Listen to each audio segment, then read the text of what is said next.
Jadi kali ini kita mau bahas mobil off-road spek adventure competition ya, karena banyak teman-teman yang nanyain kapan nih mobil off-roadnya dibahas. Ya udahlah, kita mulai bahas bahasan yang paling dasar dulu. Jadi menjawab pertanyaan dari teman-teman semua bahwa mobil turbulnya harus dibahas, Mas. Bikin sasis itu gimana? Terus bikin mobil tubular itu yang perlu diperhatiin apa aja gitu kan. Udah kita bahas mulai dari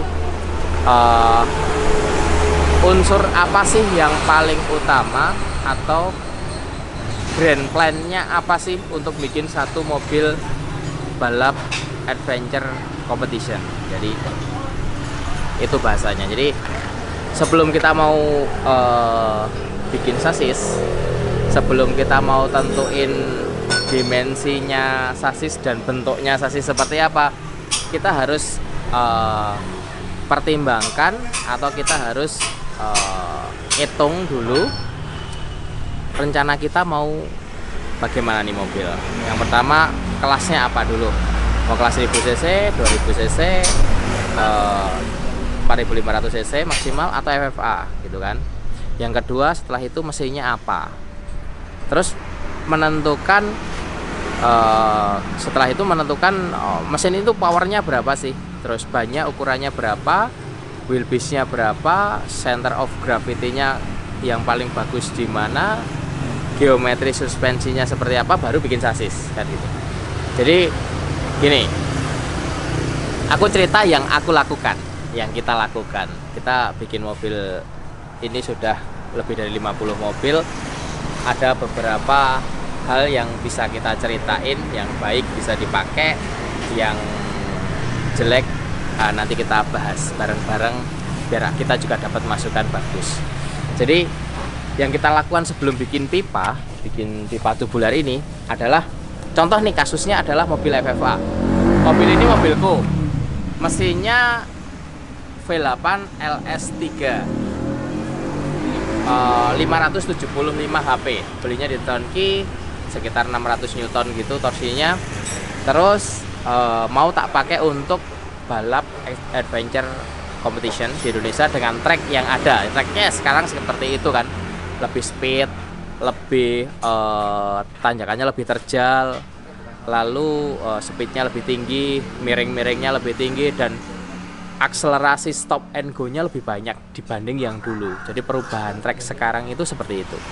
Makanya kita mau mencoba menyesuaikan dengan track yang ada mobilnya. Yang pertama, sebelum aku bikin tubular frame ini, pipanya, yang perlu aku hitung adalah pertama engine dulu. Engine-nya pakai apa nih? Oke, LS3. LS3 itu ketemu data power, data tenaga, data torsi gitu. Lalu gearboxnya mau pakai apa? Pasti pertimbangannya adalah gear ratio sama kuat, harus kuat. Terus kalau adventure competition adventure ini kan speednya nggak pernah tinggi, jadi harus yang penting adalah kuat dan spare partnya gampang, kalau bisa murahan gitu. Akhirnya kita pilih pakai gearboxnya Toyota 4 speed. Toyota ini miliknya BJ40 4 speed gitu. Terus setelah itu koplingnya pakai apa? Koplingnya pakai SFI competition kopling gitu ya, karena biar awet aja. Sebenarnya pakai kopling truk gitu-gitu juga oke, nggak ada masalah. Terus kenapa kok pilih itu? Kenapa 4 speed? Karena gigi 3 gigi 4 itu jarang banget dipakai gitu loh. Kita pakainya sekarang gitu pakai high, terus paling gigi 1 2 gitu. Kalau pakai low ya maksimal 3 gitu loh. Itu pun jarang-jarang banget dipakai. Makanya kita pilih 4 speed, jangan yang 5 speed. Dia lebih pendek sekitar 12 cm. Nah, lalu kita kopelkan gearbox sama engine itu, taruh dalam meja nih. Ini contoh nih, meja ini mesin. Nah, terus gardanya mau pakai apa? Gardanya kita pakai yang belakang nih, pakai FJ60 full floating. Kenapa full floating? Ya pasti paling kuat, murah, spare partnya gampang, lockernya gampang, panel gearnya gampang. Toyota deh, oke. FJ60 full floating. Yang depan FJ60 juga FJ60 juga, cuma kenakalnya steering kenakalnya itu diganti punyanya seri 80. Jadi ujung-ujungnya gardan itu kita copot, kita ganti, sama kenakal sistemnya itu punyanya seri 80 karena dia sudut akermennya paling bagus. Jadi kalau kita naik VX80 itu kan beloknya enak tuh walaupun mobilnya panjang karena sudut akermennya paling oke ya. Udah kita pasang itu. Selain lebih kuat ya kan, bonggolnya lebih gede. Tuh. Lalu kita pasang, kita tentuin nih bannya pasti 35, nggak mungkin lebih dari 35. Wheelbase-nya berapa? Oke, kita wheelbase pakai 250 cm atau 98 inch. Kita tempelin gardan, kita pasang ban, kita pasang mesin. Mesin dipasang di mana sih posisinya yang paling oke? Ya kita mau cari, ini kalau mobil dilihat dari samping nih, kita mau cari center of gravity itu paling bawah, paling tengah.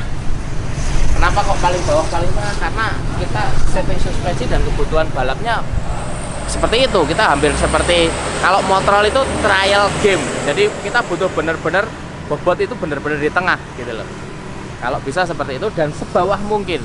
Makanya gearboxnya pakai gearbox 4 speed karena panjang kopel belakang itu minimal 48 cm kan. Ya itu udah kita mentokin paling belakang sebenarnya. Ini pun masih sebenarnya belum kita timbang, masih 52% depan. Ya masih oke lah. Terus posisiin mesin udah jadi, gardan udah jadi, kita hitung travel suspensi kita mau pakai berapa. Misal ini 12 in depan, 12 in belakang. Oke. Kita simulasikan, lalu kita hitung nih 4-link geometry calculation. Jadi sudut armnya itu kita hitung pakai hitungan sangat sederhana. Ini hitungan dari Excel aja, bisa di-download, bisa minta ke bengkel, bisa kita minta saya tak emailin boleh. Jadi dengan calculation ini kita bisa ngatur beberapa parameter. Salah satunya adalah anti squat. Anti squatnya ini travel anti squat. Kita bikin berapa, ada parameternya. Ini misal ini 104. Kenapa kok 104? Karena anti squat di atas 100 itu kan grip ban belakangnya, ini ban belakang ya. Ban belakangnya itu kan lebih ngegrip gitu loh. Anti squat di atas 100 itu pasti dia gripnya lebih bagus. Jadi saat digas itu mobilnya belakangnya itu agak naik dikit gitu. Naik 120 itu naiknya banyak gitu. Kalau di bawah 100 itu mobilnya turun ya kalau digas belakangnya. Itu kebutuhan untuk balap di track kita itu anti squat 100 lebih dikit itu untuk power mesin segede ini menurutku lebih cocok. Tapi ya teman-teman bisa atur aja. Yang jelas ada parameternya. Misal kita setting suspensinya dengan bentuk seperti ini, panjang arm, XZZ-nya ketemu, itu anti squat kita setting 104 misal. Ternyata mobilnya kok masih nggak ngegrip belakang, kita bisa naikin tuh anti squatnya. Dengan cara apa? Oh, yang digeser arm di sasis yang atas diturunin dikit, atau lubangnya dikasih dua lubang diturunin. Berarti anti squatnya naik. Anti squat naik, belakang tambah ngegrip kan gitu. Nah itu bisa di adjust. Atau ketemu track yang handicapnya banyak tanjakan terjal, kita naikin anti squat belakang. Oke, bisa kita adjust. Jadi kita ada parameternya gitu. Anti stop. Terus yang kedua anti dive. Anti dive itu yang sangat konsen adalah yang depan. Anti dive itu kalau di atas 100% itu mobilnya kalau digas kepalanya nggak naik. Kepalanya naiknya dikit. Kalau di bawah 100% pasti naikin. Direm juga nunduk gini. Nah, itu fungsinya di balap kita adalah di saat kita ngelop tinggi. Di saat kita ngelop tinggi sekali kan kita di tengah trek itu lop-lopan ini kadang tanjakan itu kadang-kadang harus ngurangin gas, ngegas lagi gitu. Nah, waktu ngurangin gas, ngegas lagi itu kalau anti dive-nya itu rendah, dia waktu digas kepalanya naik. Kalau kepalanya naik kita takut terbalik kan. Jadi kita pasti ngurangin gas, akhirnya bisa nggak naik atau naiknya nggak bagus gitu. Mobilnya kita nggak bisa speednya lebih tinggi daripada yang ukuran geometri suspensinya pas. Nah, gitu. Dan itu karena kita punya parameter nih, jadi kita bisa adjust gitu loh. Mobil kita coba nih, kenapa kok setiap nanjak mobilku kepalanya kalau nggak lari kanan lari kiri ya? Oh berarti itu anti devnya terlalu rendah. Terlalu rendah gimana cara ngakalinya? Nah, kalau tanpa parameter ini, tanpa ada titik link arm ini, kita nggak tahu ngakalinya harus gimana. Tapi dengan parameter sederhana ini, oh berarti link armnya kita geser 1 cm ke atas. Oh anti devnya naik. Oh jadi mobilku tak cobain lagi. Oh gitu. Jadi ada parameter, yang paling penting itu parameter.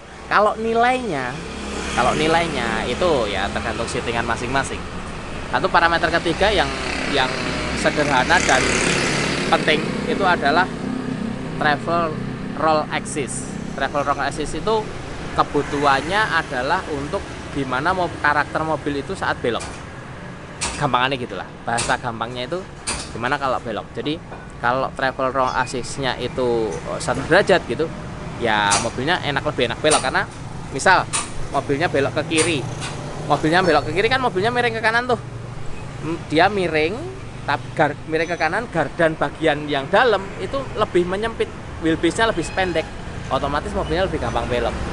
Zaman dulu itu kita masih pakai per down gitu, nggak ada teori ini kan.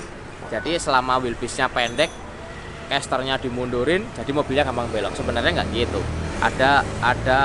Ada namanya travel roll axis. Jadi dia akan bisa kita tuning suspensi kita, titik link arm kita, supaya kalau mobilnya itu sesuai dengan kebutuhan kita gitu. Terus 3 parameter itu kalau udah jadi nih titiknya udah ketemu nih, oke kita setting anti squatnya 110 misal, anti devnya 105, travel roll axisnya 1 derajat misal gitu kan. Udah ketemu kan titiknya, posisi engine ketemu, posisi gearbox ketemu, titik arm forlink ketemu, depan belakang, baru jok kita pasang, setir kita pasang, pedal kita pasang. Itu menentukan ergonomi position. Nah kalau udah gitu barulah kita bikin pipa roll cage ini pakai beton biasanya gitu. Bagian atas sasis itu terserah, itu by design, masalah selera aja. Kalau sasis bawah itu akan menentukan bracket yang paling efisien untuk link arm geometri yang kita sudah desain tadi. Jadi nggak banyak pipa atau nggak banyak bracket yang mubazir atau tambah-tambahan bracket yang bikin berat mobil gitu. Jadi akhirnya pipa itu menggabungkan semua sistem yang sudah kita planningkan. Posisi shock breaker di mana, titik shock breakernya di mana, armnya di mana tadi udah kita hitung, joknya di mana, mesinnya di mana, itu baru kita bikin pipa. Jadi pipanya pasti efisien, pasti optimal. Nah gitu. Kalau pipa ini ada macam-macam juga jenisnya. Yang penting harus seamless. Boleh seamless Cina, SCH40 gitu, boleh seamless Jerman, boleh Chromoly. Ada 3 macam lah yang umum kita pakai. Nah itu yang paling penting adalah sambungan lasnya harus benar-benar bagus. Terus sebenarnya kita bisa simulasikan juga menggunakan software namanya SolidWorks. Dari desain itu kita bisa simulasikan kekuatan dia dapat impact berapa. Misal kita dapat impact 20 ton, dia geser berapa mili gitu bisa. Jadi kita bisa bikin desain dari roll cage itu seoptimal mungkin dan seringan mungkin, tapi tetap safety. Kita terakhir ini contoh roll cage ini seamless Jerman. Ini bobotnya sekitar 140 kilo, satu frame only ya, frame only segitu. Bahkan kita pernah bikin yang mobil under itu cuman 120 kilo. Itu dengan di sini disimulasikan impact di ujung sini 20 ton, itu dia hanya ada pergeseran sekitar 4 mili. Jadi sangat aman harusnya. Jadi banyak sekali teman-teman yang masih bikin roll cage itu over, terlalu kuat, terlalu berat. Nah, sedangkan mobil balap itu kuncinya adalah power weight ratio. Jadi bobotnya seringan mungkin, powernya segede mungkin. Itu akselerasinya pasti lebih bagus, setting suspensinya pasti lebih mudah, dan mobilnya pasti lebih stabil gitu. Jadi lewat tanjakan yang tinggi, lewat miringan yang terlalu terjal gitu, pasti lebih stabil dengan bobot yang rendah gitu. Dan jangan lupa center of gravity-nya harus turun dan di tengah. Penentuan center of gravity itu tidak mudah memang. Data realnya atau data aktualnya memang sulit, harus pakai timbangan 4 roda. Tapi by design itu gimana caranya posisi engine sama gearbox itu paling rendah mungkin dan paling ke belakang mungkin. Batasannya apa? Kalau mobil gede ini panjang kopel belakang, makanya disaranin kalau bisa pakai gearbox sependek mungkin, tentunya dengan rasio yang tepat ya. Itu panjang kopel minimal belakang itu adalah 48 cm. Nah, itu posisi yang paling ideal lah. Itu pun masih di atas timbangan, begitu kita calculate, kita hitung itu masih ke depan, tapi oke lah, masih oke lah. Jadi mobilnya masih stabil gitu. Begitu center of gravity itu di posisi yang paling optimal, penentuan yang lainnya jauh lebih mudah. Setting suspensi, position, forwarding geometri dan lain-lain itu jauh lebih mudah. Dan itu penyumbang kestabilan mobil lah paling